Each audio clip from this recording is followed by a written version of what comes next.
Dear friends, you're with Dr. Rodrigo Rodriguez, Medical Director of BioCare Hospital. And I want to follow on something that we started talking about in another podcast that you can look for, you can follow. If you haven't, please do that and also review this one. The first one is very important, and this one I think it's even more important. What are we talking about? We're talking about a problem that concerns us, unfortunately, to the vast majority of us, which is overweight and obesity. Now, I really want to insist in the following fact. It's not that I love to see everybody thin, etc. We're not talking about cosmetics. We're not talking about looks. We're not talking about that. If it were not because overweight and obesity can lead to a lot of deadly diseases like heart disease, strokes, diabetes, hypertension, etc., we wouldn't be sitting here in a health-oriented program discussing it. We would discuss it in a fashion program, not in this type of setting. But why are we talking about obesity? Because it has grown in staggering numbers. We have more and more people, more than ever, with this problem, which is leading to other diseases. And these other diseases, which are chronic inflammatory diseases, are deadly. They actually kill 7 out of every 10 Americans. So if you're in a group of 10, 7 out of the whole group are going to die because of one of these chronic illnesses. So the foundation of all these things is overweight and obesity. We start having problems when we start gaining weight. So it is not good news by any means. That's one side which is very important in this problem. Now let me go to the other problem, to the other part of the equation. I'm going to talk about you. I'm going to talk about everything you have gone through if you are overweight, if you are obese. I'm going to talk about you. Because both people around you and the medical world have made you responsible, have finger pointed at you as the culprit, as the problem. The verdict is very clear. You are guilty. You are gaining weight because you want. That's the first thing. Because of a choice. You choose to be fat. Second, you are getting a problem with weight because of 2 major things. You eat too much. You eat too frequently. You eat all the time. And the other one, because you don't exercise. You don't move. You don't do what you should do. You don't run, you don't jog, you don't have a jogging shoes, etc.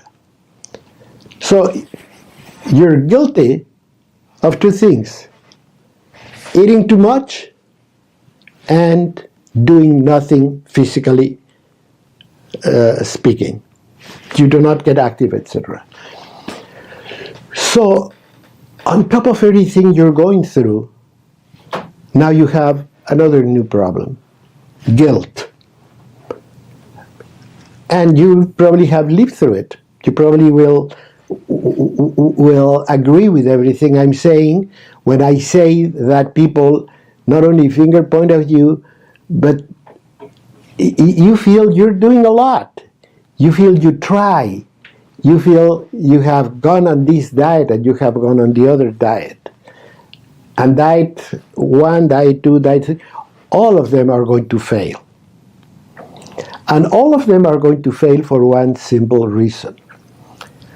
Because you're not facing just an eating disorder, you're not just facing laziness, you're not just, not even a genetic problem. You are facing a disease. I have talked to so many people with this problem throughout my life. And I see them. And they try to be as good as they can. But there's something that overcomes their will. There's something that, in spite of their will, doesn't work. How many of you have been on a diet, kept it, done it well, exercise, and you start losing weight, and all of a sudden you get to that dreaded plateau, you don't lose any more weight, and after a little while you start gaining weight again. So these are two truths that people with overweight has to face. One, actually every diet can work. All of them are going to get you to lose weight, at least temporarily, in the beginning. But the other one is that all of them fail. Eventually, you're going to plateau first and then start gaining weight again. And in the other podcast, we're talking about some of the conditions that put you in that situation. And one of the big problems is that we started eating as we used to eat. Not only we do not eat the same way, but the products that we can buy are not what they used to be.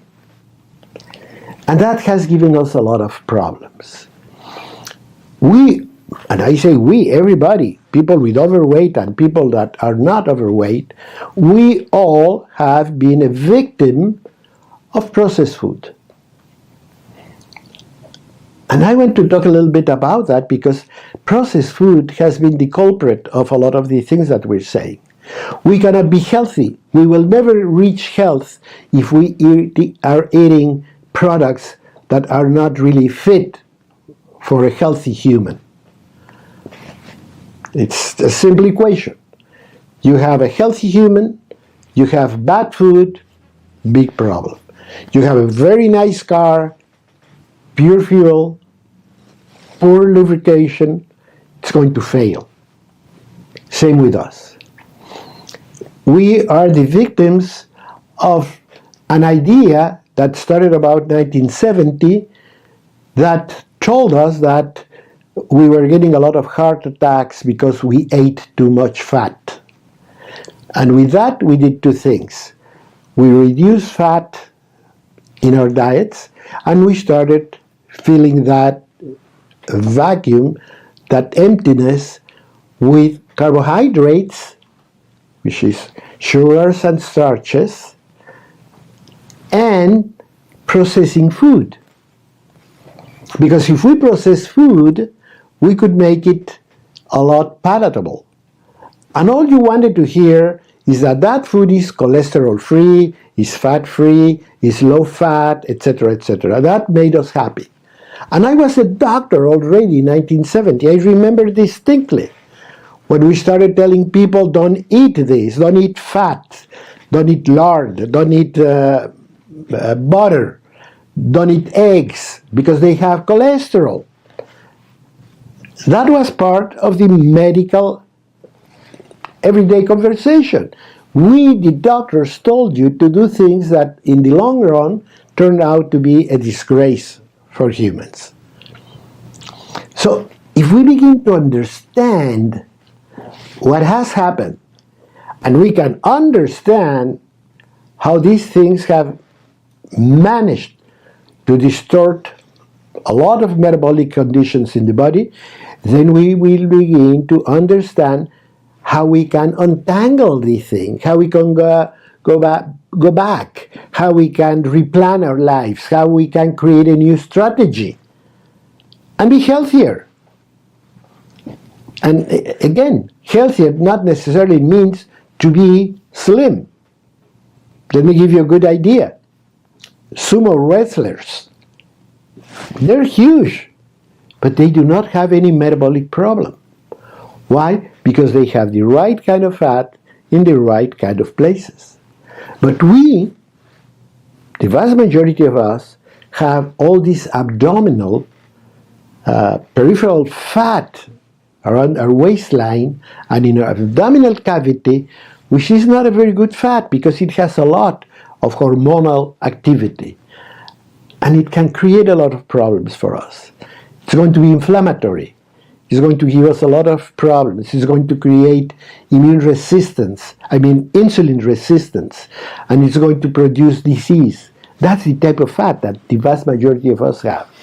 It's not good fat, just because we exercise. I mean, if you go to the northern part of our continent and you go to the Inuit communities, the Eskimos, they eat fat, period. I mean, no ifs and buts. They take a piece of fat from the whale and they eat it, or from any other animal, and they eat it. And they don't have heart attacks. They don't have any of the problems that we have. They're not obese. Okay, they might be bigger people because they're very strong. They have a huge muscular mass, but they're not sick. They don't share the illnesses that we have. So that tells me that if I analyze what's happening to people that are healthier than us, we can start understanding what is happening to us. If I can understand that, I'll be able to make the changes I have to do to get my health back and to get control of my life. You will never be able to do it if you don't do what you have to do. It's like asking a drug addict just to have a lot of willpower. Some might, but the majority of them will not. The same happens here. You have found some exceptional individuals that decided to get over the problem. They started doing something, they continue doing something, and they somehow managed to click the right elements just to become healthier and healthier. But that's the exception. But the most important part of this message right now is you are not guilty of anything. You are the victim. And we're going to tell you how to untangle the things, go back, and get healthy. So don't go away, stay tuned, and ask your friends to join you.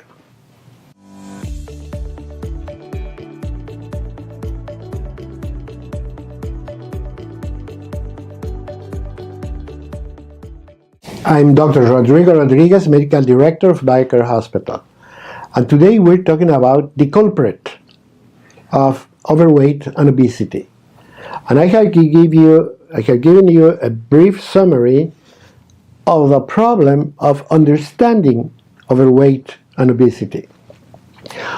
And very importantly, to understand that we are not just lazy and big eaters, but we are victim of a big problem with the food supply that we have. Said that, I want to state two important things. One, the beginning of overweight and obesity is hormonal.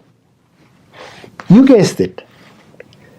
Because many of my patients come to me and they, in desperation, because they tried and failed, and they don't seem to find an answer. They say, doctor, there must be something. There must be something hormonal. What about my thyroid? And all of them tend to go to the thyroid gland. And you check the thyroid, and the thyroid gland is perfectly normal, which is to be known. Because for a person to get obese because of low thyroid function, the hypothyroidism has to be so blatant that you don't even need a doctor to do the diagnosis. So it's not like you're gaining weight because you are having a little bit of a problem. No, it's you have to have with blatant hypothyroidism to create a real weight problem. Because most of what you see in low thyroid function is swelling. It's edema. That's what you see in people. So that you see them a little bit rounded, you see them swollen, but this is fluid. It's not fat. So no, that's not the answer. So yes, it is hormonal. Second, what is the hormone that's giving us the problem? It's insulin. And I want you to get that word very clearly. And I want you to put it in your head, and I want you to understand it. Because everything we're going to say from now on, everything that we're going to see how we can remedy, how we can change this for the better, has to do with insulin levels. If we don't get that part, we're going to try and fail forever, as we have for the last 50, 60, 70 years. So we have to start. And I'm saying 70 years because if you go back only to before the 1970s, we didn't have this problem. So this is new. This is completely new. I'm going to repeat it. I was already a doctor. I have more than 50 years as a doctor. Well, I was already a doctor when I saw all these food changes happening. And from then on, it's been uphill. Every day more sick people, every day more problems, every day more desperate people that don't know where this is coming from. And we, the doctors, are the first one that didn't have the full understanding of what was happening. Well, back around those years, something happened in the horizon that has been very good for this problem, which is the discovery on how to measure certain hormones that are in circulation in very tiny little amounts. When you check your glucose in blood, you say, I have so many milligrams, which is 1,000th of a gram. You say, I have 100 milligrams. That's 1/10 of a gram. You can't really figure out how much is that. But then when everything is very minuscule, you go to smaller and smaller amount, and then you get to a point where you get to nanograms. And that's a millionth of a gram. So we couldn't measure it. There was no way. There was no chemical procedure that could tell us you have so many of this thing. And that was particularly true for hormones. We couldn't measure cortisol. We couldn't measure many of these sexual hormones. We couldn't measure insulin, for one. But then there was a fantastic discovery of something called radioimmunoassay, which is a very fancy procedure by which you can tell how much of this substance you have, even though it's in minuscule amounts. And then we started measuring insulin. And then we discovered that a lot of people with this problem have a high insulin level. Now, simple explanation. You eat a sugar, insulin comes in, takes care of it, everything is back to normal. Fantastic. Well, what we didn't say is that if you have a product that raises sugar in a very sharp way, it will demand a very sharp elevation of insulin, which is going to get rid of all of this sugar in a very fast way. And that produces what? Hunger. Because all the energy disappears from the bloodstream, and you feel hungry. Because fat, the fat that we don't like, the one that's around our waistline and so on, will, as soon as you have insulin, will take a lot of that sugar in to create fat, and again leaves the rest of the body with lower sugar levels. What is the end result? You get hungry again. And we started falling into this vicious cycle in which we were eating, feeling hungry, eating, feeling hungry, and so on. But that was because we were producing carbohydrate spikes. We had a very high elevation of sugar in the blood. And that demanded a lot of insulin. But we ate so much, because we were always hungry, that there was a point where the tissues started saying, stop, no more, I don't need more sugar. And that created insulin resistance.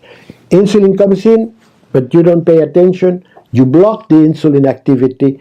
So what does the body do? It produces more insulin.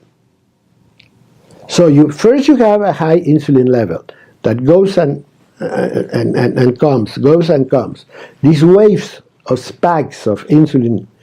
But then, after a while, you get insulin resistance. So you have to produce even more insulin, which creates even more resistance. So there you created a monster. Because you're going to be hungry all the time, you're going to be producing loads and loads of fat, and you have nowhere to go. You're very hungry. What are you going to do? And you follow me, you understand me. You know that you ate something and all of a sudden you're very hungry. You never seem to reach satisfaction. Why? Because we're eating refined sugars that produce a very high spike. Refined flour. You know how flour is made today? Oh, it is made with wonderful and very sophisticated machinery that produces a very dust type of powder. It's very, very fine. So absorption is very fast. And that creates a spike. Not only that, but the carbohydrate, in order to be able to produce this sort of flour, they get stripped of the bran, of the protein, of the fat, of everything it can have except the starch. And fiber is the biggest protector, the biggest tool you can have to protect you from high carbohydrates. Seems that somebody knew very well that if you're eating wheat, if you're eating a grain, if you're eating any of these things, it has to have a bran, it has to have some protein, it has to have some fat. It was a perfect food that we managed to manipulate and create something that is bad. Not only that, again, 1960s, we were having a worry about if we were going to be able to produce enough wheat. And a brilliant scientist started crossing different types of wheat. Some very simple, short wheats with a new kind with big producers of wheat. The problem is that the big producers would bend and be ruined. And the short one produced very little grains. So he worked with the two and created a short version that could stand very well the wind, the rain, the everything, and still contain this huge amount of seeds. That was called the Green Revolution. And this man was given the Peace Nobel Prize. But then, you know, scientists cannot just sit back and enjoy. No, they thought, well, what if we manipulate it now? Not by crisscrossing plants with plants, but now I'm going to manipulate the genes of the plant. So it can resist fungi, droughts, shelf life, etc. So we can make more money with it. And they created transgenic type of seeds. And you know what? They're filled with gluten. They're not the normal type of wheat. And you see people responding very badly to all these foods. No wonder they were created in a laboratory. They're Frankenstein. They're not food. They're not God-given food. They were created by the food industry to what? To produce a lot of product that lasts long, that's cheaper to produce, etc., etc., etc. You know the end. So we can make more money. That's where we stand today. So all these foods were giving us one big problem. And what was? Higher levels of insulin resistance, and all this tremendous activity of insulin that in many people ended up in the pancreas just giving up and creating diabetes type 2. As we saw the numbers in terms of weight, we saw the numbers of diabetes type 2 going up in the same way, hand in hand. We were creating now sick people. We are creating now people that do not like themselves. We were creating people that were not healthy. And the worst part, we were blaming them for the problems and for the drama and for the medical expenses and loss of capacity that these people were going through. We create a problem and we blame it on you. Don't go anywhere. Let's keep on talking.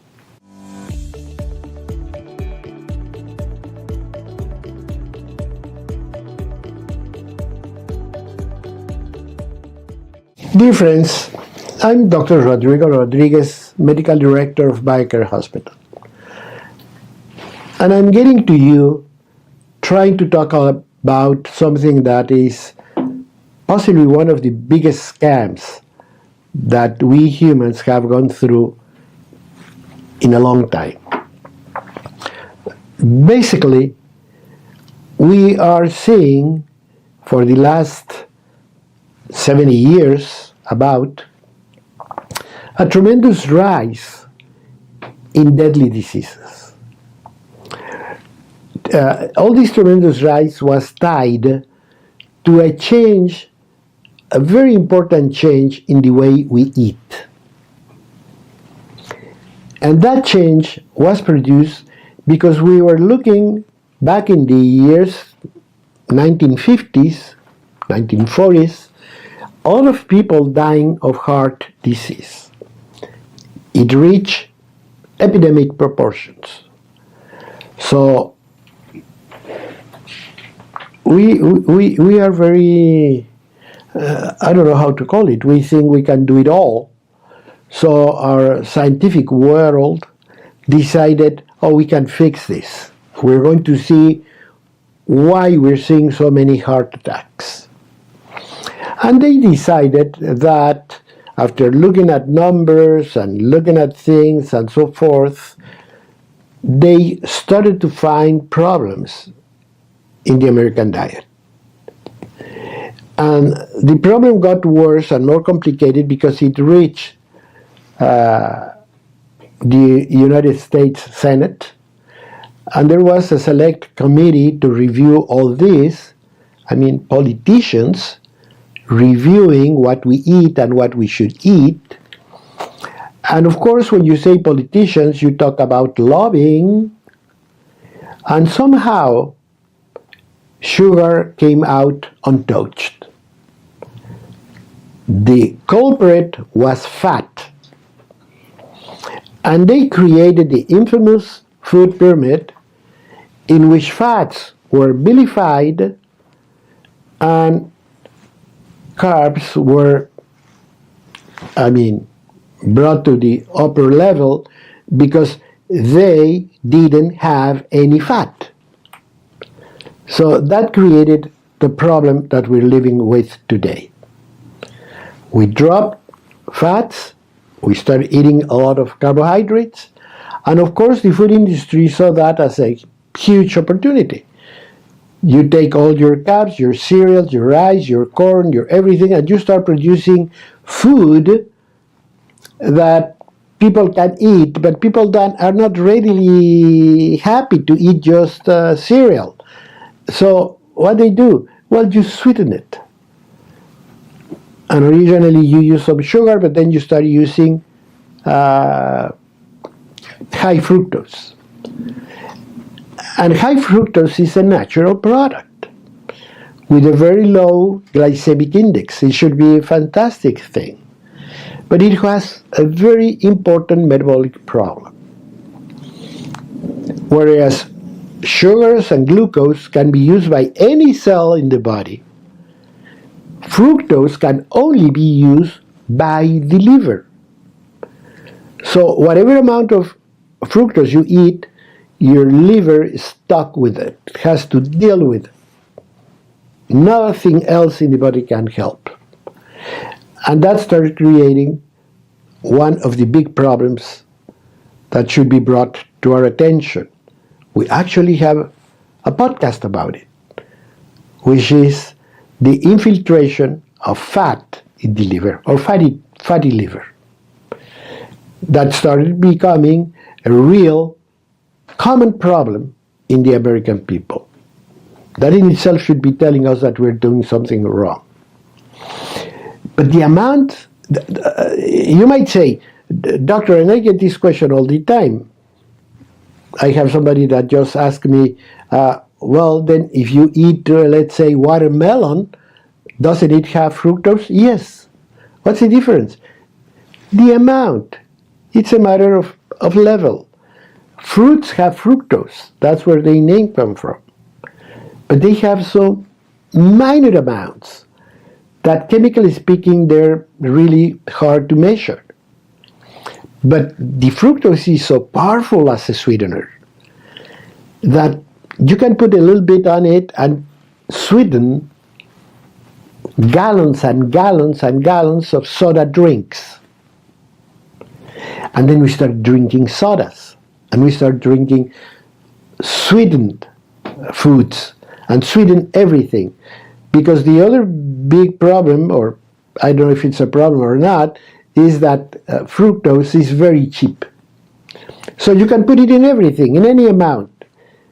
It wouldn't affect your profit margin. Quite the contrary, it can help it because you're selling more and more.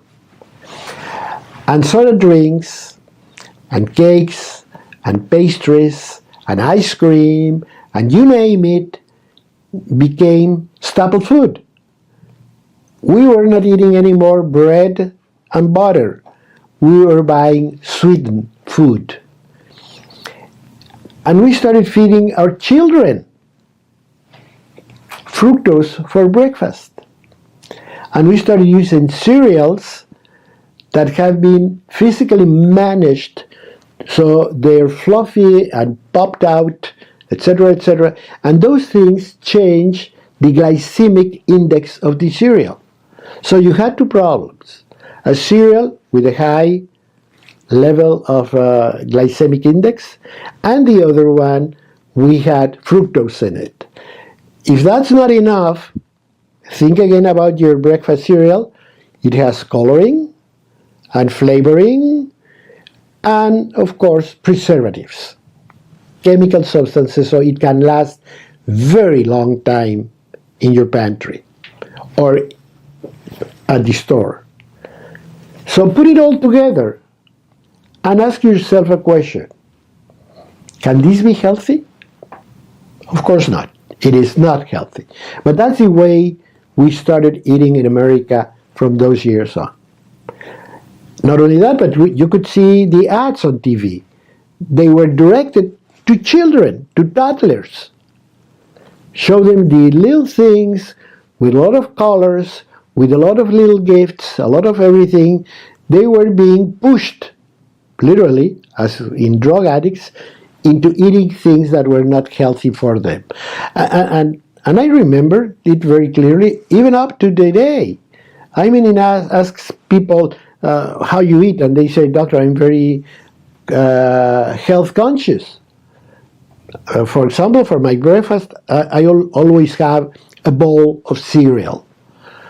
So we have the idea, it's just out of ignorance, that a bowl of processed cereal is healthy. I wouldn't mind if you tell me I had a bowl of oatmeal, I have a bowl of barley, something like that. But a boxed cereal is not healthy. So think again, look at the label, see how much sugar added, how many grams. And by the way, be careful when you read the labels, because many times you see, oh, it has so many calories. That's good. Look at the top, and it says per serving. And then it turns out that a serving might be a spoonful. Nobody has a spoonful. You take a whole bowl. So see how many grams of your cereal, how many calories that would be. What I want to say is that by discovering all this, we started entering in the world of lots of carbohydrates, very refined carbohydrates, very easily absorbable carbohydrates, and deprived, stripped from all its protective factors, like chromium, like fiber, like vitamins, like protein, like all of this. You never refine, for example, meats. You do not refine fats because they don't have that problem. Now, cereals do have all these factors, and I ask you, isn't that God's hand working on our behalf, saying, I'm going to create this grain, but I'm going to balance this carbohydrate with all this fiber, with all this chromium, with all these B vitamins, with all these things, so it can become a full, good food? But if I only take the part with which I'm going to make money and discard the other part, that's not an honest food. That's not a wholesome food. That's not a complete food. And I might be getting people sick. And that's what's happening. So not only you have to read the label, I would ask you not to read a label. If you're going to buy food, buy for honestly grown food. Food that comes from the field, food that comes from the farm, food that comes from the ocean. That doesn't have an information label. You don't have to read anything. When you take an apple, when you take a bunch of broccoli, when you take rice or whole wheat or any of these things, a spoonful of honey, there's not a label in it. Because it's just honest to God food. And that's what we should be eating. And that's going to begin our path to health and welfare. But if we continue to eat all these Frankenstein foods, we're going to be sick. So let's change all that. I'm going to take a few words about fiber, because fiber is in all carbohydrates. And fiber can do a lot of things. Fiber can create a bulk, so you don't eat that much. Fiber will increase the bulk of the intestinal content. So every time you have a BM, a lot of those calories go out even without coming into your body. Fiber can also block some of the absorption of huge amounts of carbohydrates. And fiber can help you in so many ways. There are studies that they have done with so many calories, but this group we give them fiber, this one do not raise their sugar levels. So fiber is a God-sent remedy for carbohydrates. So you can see, you can actually eat what you like as long as you cook it from scratch, as long as you don't send it to a factory to be processed, where they're going to strip the good part of it, where they're going to mill it to the point that it is readily absorbable. Let's begin to understand all that, and we will begin to make the shift to better life and healthier life. We still have more to tell you. Stay with me, please.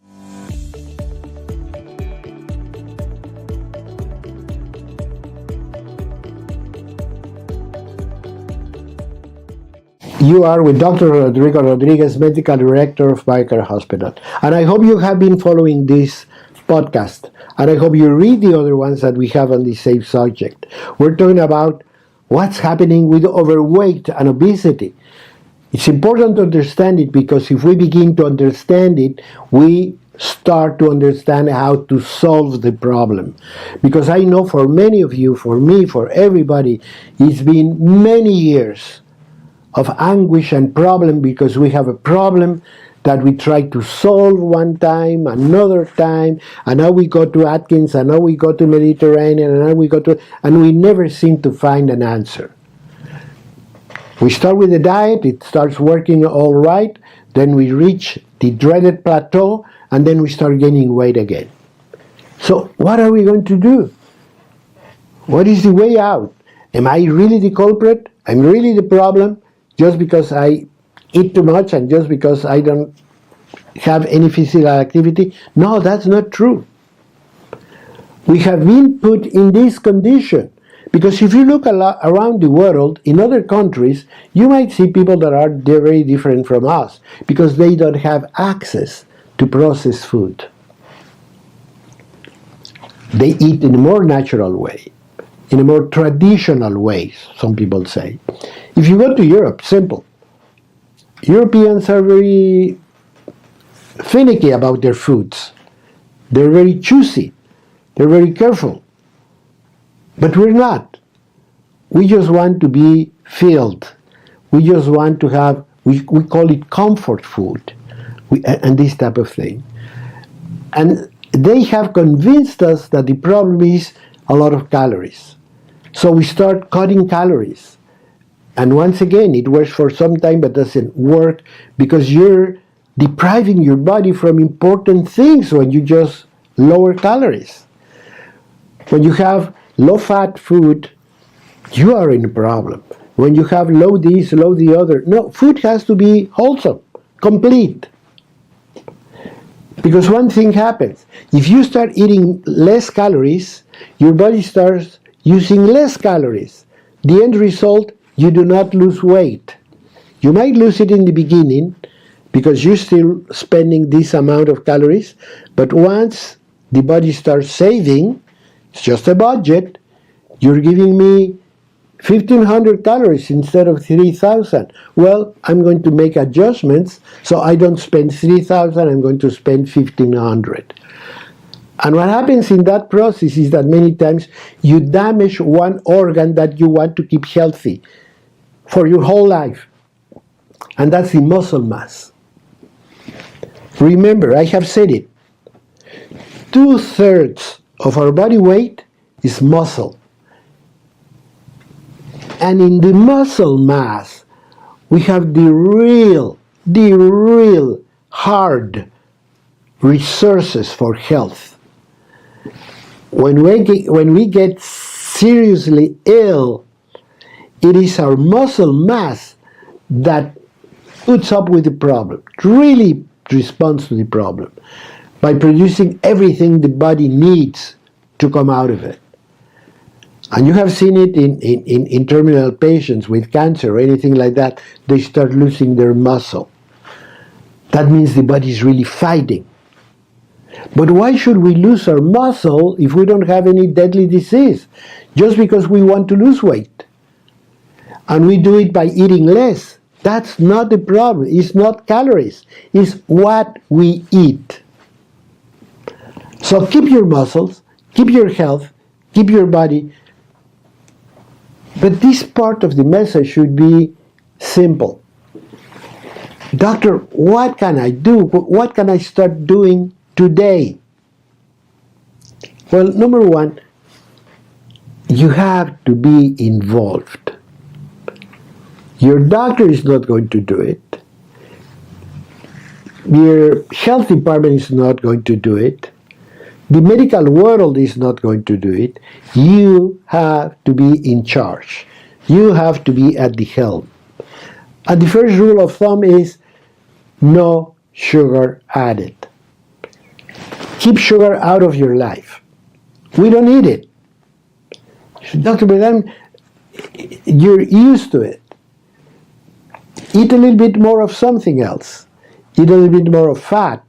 Eat a little bit more of ham or bacon or beef, fish. eat some good protein that's going to improve the way you feel and how you function. The other one is educate yourself. If we do not educate ourselves, we don't learn about this, we're never going to come out of it. And there are literally hundreds of important blogs and information that you can read about. With all that information, with all that thing, you can start making a plan strategy. You can say, okay, now I understand how I'm going to be able to do it.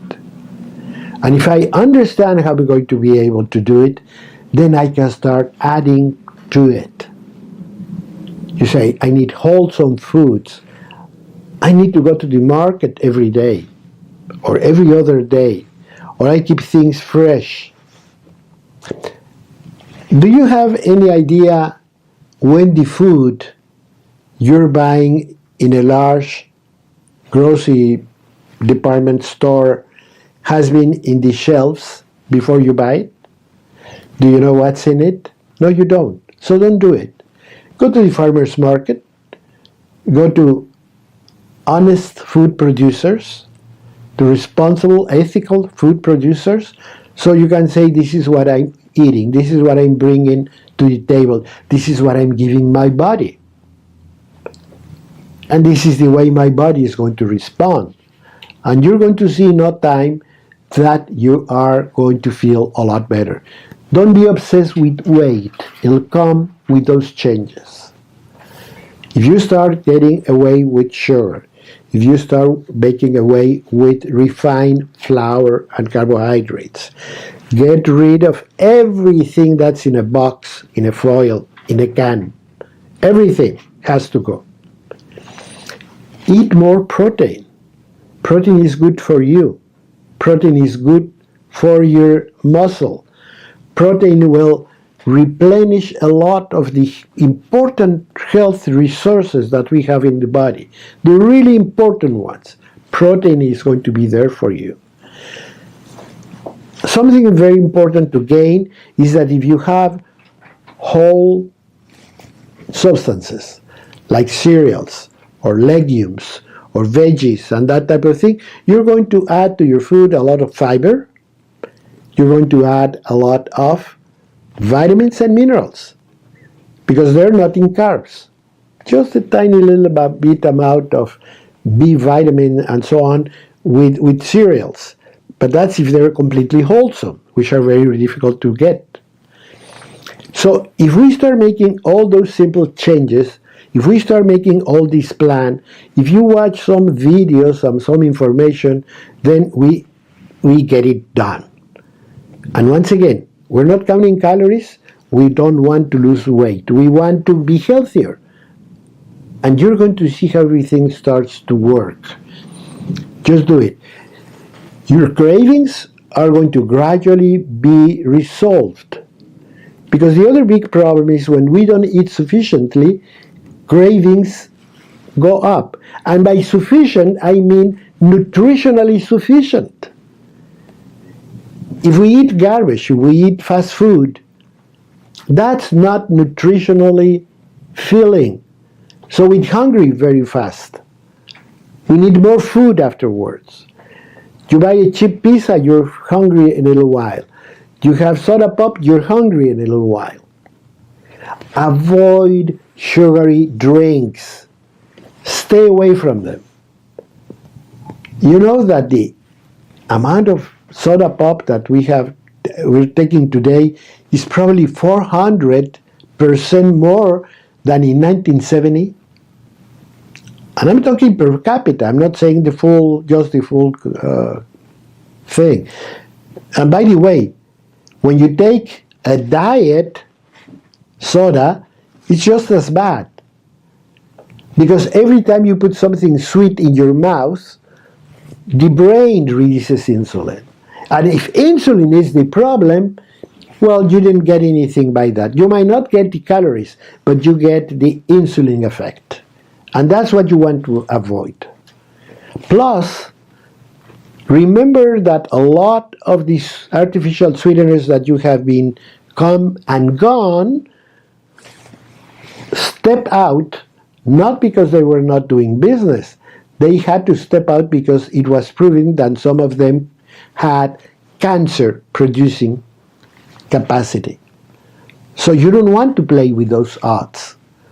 You don't need a bladder cancer. You don't need a stomach cancer. So stay away from them. Probably in 100 years we'll find something better. But in the meantime, what you want to do is you want to learn to eat better, to be good to yourself. And to do that, you need education and information. And here I am. I'm in all the social media. I have a website. I have a toll-free number. And I offer you a helping hand without any cost. If you have any question, you can contact me or any of the doctors of BioCare Hospital and ask a question. Give us a doubt. Tell us what you think of this, what you have available in your neighborhood. We're going to be very happy to advise you. We're going to be very happy to guide you. But first, I want to inspire you to begin shifting to a healthy path. Start changing the way you live. Because if you start doing that, weight is going to start going away. And your physical activity is going to go higher. You know what? Because you're eating better, and that will bring higher magnesium level, better mood, better intestinal flora, which is going to create a lot more of the brain hormones that give you well-being and optimism. That's right. Some of the most important brain substances to create well-being and mood are produced by the intestinal flora in the gut. And that will only happen if you provide enough fiber, enough vitamins, enough everything.